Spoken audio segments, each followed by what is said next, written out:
Oh, boy. So now, Stefan, we have the House controlled by the GOP. Will they actually do anything sensible? And that's one of the big things with Kevin McCarthy being Speaker. That's the votes out of the way. It's behind them. And now they're moving on to a conservative agenda like the Born Alive bill. I mean, it requires abortionists to save the life of a baby that is born during a botched abortion. I can't even believe that we're talking about a bill like this. It's really simple. If a baby's born alive during an attempted abortion, doctors cannot live that living, breathing baby to die. But this is how sick and depraved the radical left is. This is left-wing lunatic Congressman Jerry Nadler. He opposed the Born Alive bill. You're not going to believe the reason why. He not only wants that baby born alive to die, but insanely claims that seeking medical attention for a baby born alive will kill it. The problem with this bill is that it endangers some infants by stating that that infant must immediately be brought to the hospital, where, depending on the circumstances, that may be the right thing to do for the health and survival of that infant, or it may not. This is what Republicans are dealing with in Washington. This is what the pro-life movement is dealing with. And joining us on the live line now is Cheryl Calire. She's with the Gianna Molla Pregnancy Center all throughout Buffalo, New York, and also the Buffalo Catholic Diocese. Cheryl, thank you for joining us.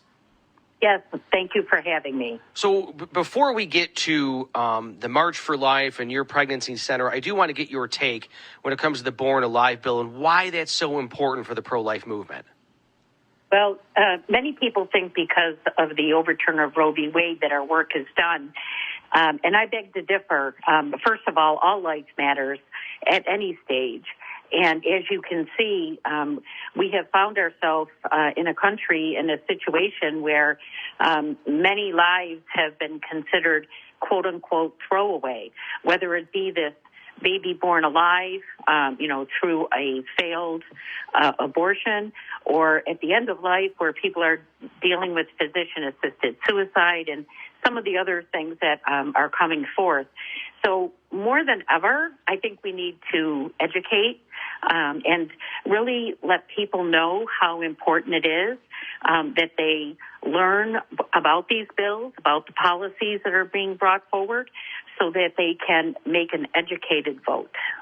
So, Cheryl, this is Stefan. So after almost 50 years of prayer, fasting, Roe versus Wade was overturned. Christians, Catholics from all over the country and the world gathered in Washington for the March for Life. So how was it different this year when it comes to the message of, the next steps of a post-Roe America compared to years past? Yes. I, quite frankly, didn't even know what to expect myself, other than literally I just got back from Washington and home at 2:00, so I'm happy to be here. It was unbelievably invigorating. I can't tell you how many young people, which was so encouraging.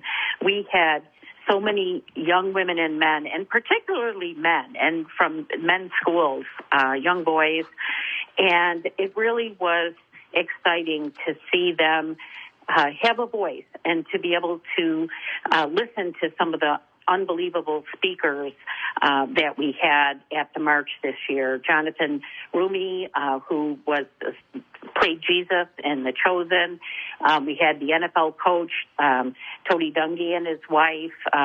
He's speaking about his purpose in the NFL and what happened with Damar, but also his wife and their beautiful, adoption story. Democrat, state Republican Trini McGee, she's on fire for life, and it's nice to see, a pro-life Democrat. And my highlight for me, of course, was the daughter of Saint Gianna Molla, Gianna Emanuela, who I do have the honor and privilege of knowing. So the speeches were unbelievable. They're all going to be up on our website so that people can listen to them if they did happen to miss them. Cheryl, Mike Hayflick, a question for you about Tony Dungy. You mentioned being there. I mean, it takes so much courage. It takes just so much love in your heart to do what you do and to do what Tony Dungy did, especially in the, I guess, with the resistance, so to speak. I mean, it's so easy to stay quiet on issues, right? You can just quietly complain. You can even pray in your own homes, but not really be that much involved. Tony Dungy being there, I thought that was pretty courageous. What do you think about the attacks on someone like him? Well, again, the attacks come all the time when people are trying to do good works. I have found myself when trying to speak up for the voiceless and for others, you do take criticism. But I prefer to look at it as who's out there that we can change their heart and mind. Who is going to be in that audience that maybe was forced, let's say they were going to get service hours from school, so they went to the March for Life but had no interest. But they were there, and they were inspired by some of the things that they heard. I know myself, for me personally, when I was watching that Cincy game and DeMar went down right away, the first thing I said to my husband was 3. He's got the Trinity, and have since talked about miracles. So I think it was really, it didn't matter if you were of faith, if you were of no faith. When did you see the country get down on their knees and pray? And so that alone, I think, has made a huge impact and paved the way for people like Tony to say, hey, I can speak up about this. It's okay. And it was very courageous. Amen to that. And then last question for you, Cheryl. You know, as you know, you and I are friends. I am very strongly pro-life. And one of the things that is so agitating when the anti-life crowd says, well, wait a minute, what about you Catholics? What about you Christians? Are you going to take care of that baby if it's born? In your St. Gianna Molla Center, the answer is yes. The Catholic Church and others have programs like yours that do care for moms and do care for babies. So for people who aren't familiar with the St. Gianna Molla Center, can you explain exactly how you serve mothers and babies in your capacity? Absolutely. Well, first of all, I'm blessed. Yes, I started the St. Gianna Outreach Centers, over 14 years ago now. We now have 6 locations, and we've helped over 1,900 families. They can get referred to us from any faith or no faith. Like I said, it's really to serve those that are in need. I felt that we do a good job of telling people they should choose life, but we as a people need to support women, men, and families if they decide to do this. So we supply them with, first of all, the basics, things as simple as diapers and bottles and things like that. But more importantly, connect them to the services that are available to them. Try to help them finish their education, find housing, to really empower, not enable, to really change the cycle.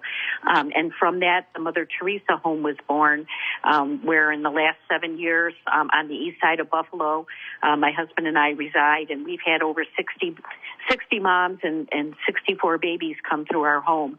So I know the need is out there. People have it within them. They just need people to care and people to support them.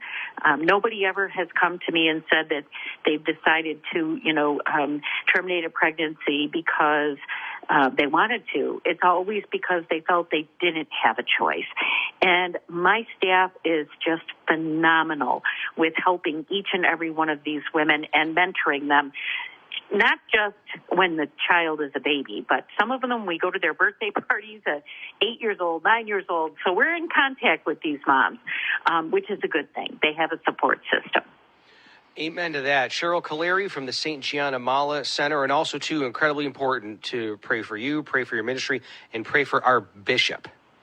Thank you. I appreciate that, and I know Bishop Mike Fisher will appreciate that as well. We have a lot of work to do, but we're willing to roll up our sleeves and do it. So please consider joining us in this fight for life. Amen to that. Cheryl, thank you so much. I know, obviously Mike Sparazza was on the line talking about his baby daughter, Russ Thompson, very involved in the conservative community. He welcomed grandson number 7 born at 2:30 this morning. Great during our show. I love it. I love it. Cheryl, you're like the good luck charm. Everyone's popping out babies. There you go. Thank you so much, Cheryl. Thanks, Cheryl. I have a mom due any day here, too. So we'll wonderful. pray for each other. Amen to that. Thanks, Cheryl. All right. God bless you. Thank you.